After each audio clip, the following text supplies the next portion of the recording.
Tell us about the you said that there's an ethnic and a religious, I mean, people are being killed. So Yeah, tell us about that what is actually happening with that. right. So I think you could trace this back to sometime in 20.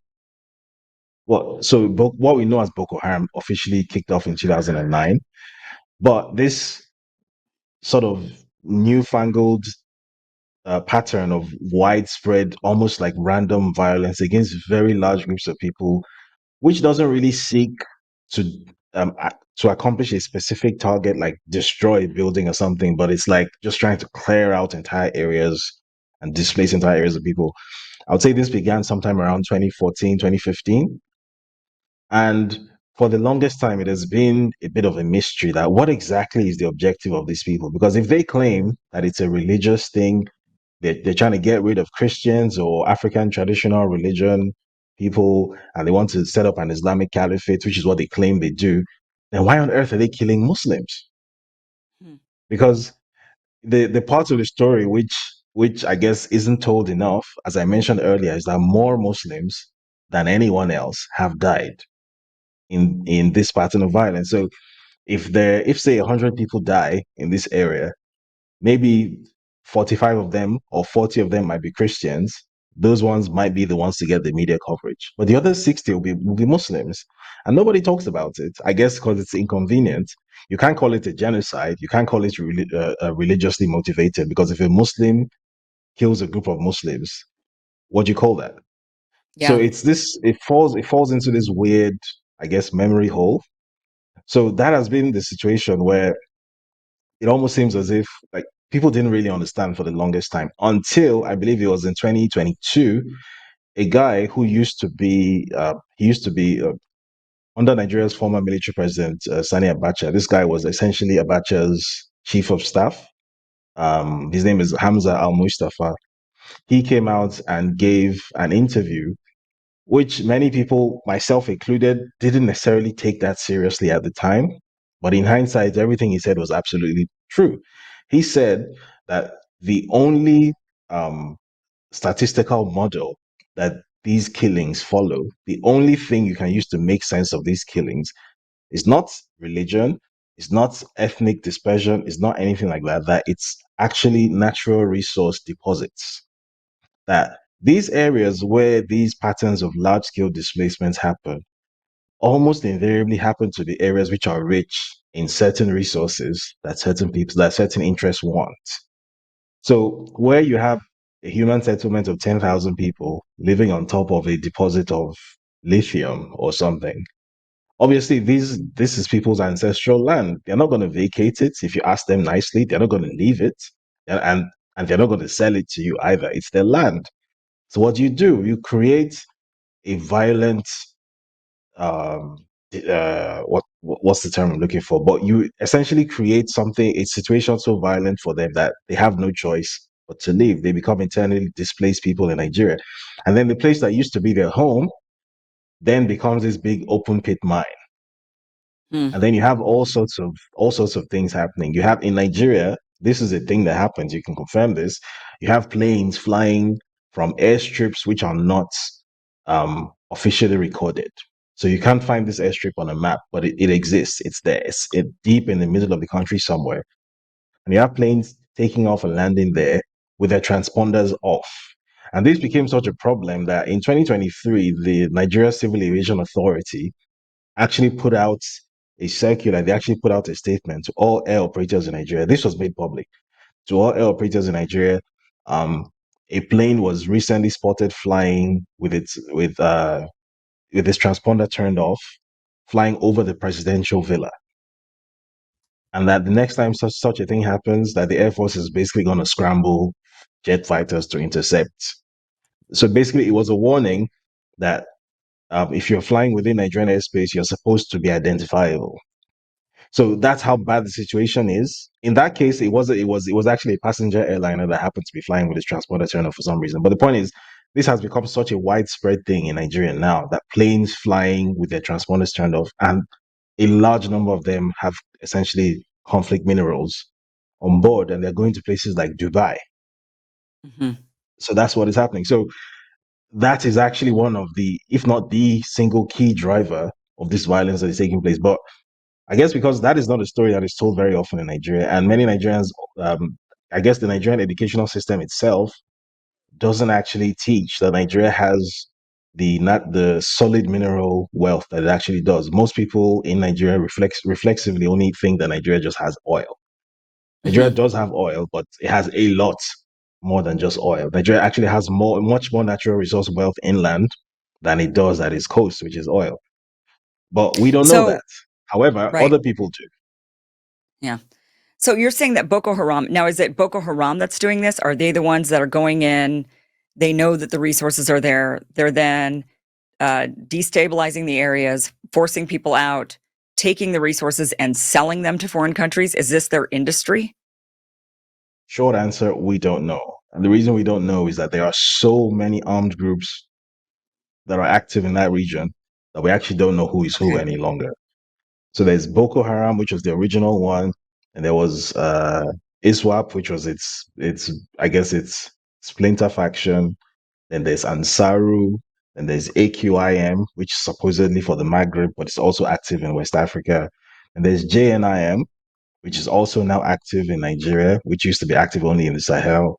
And there's some other new ones, Lakurawas, and a bunch of other. So it's got to the point in Nigeria now where when these attacks are being reported in the media, the names of the groups are no longer used. You just have very vague terms like bandits or unknown gunmen. Those are the terms that are Okay. used because at this point, you don't actually know who these people Wow. are anymore. And a lot of these attacks take place and no single group actually takes credit for them. You just hear that 50 people died and it's like 50 envelopes fell off a table somewhere. Nobody knows how it happened. Nobody knows why. And by the next day, everybody's back to work. It's just Tuesday. Why? What has gone on with the government that they're not able to crack down on these groups and put an end to it?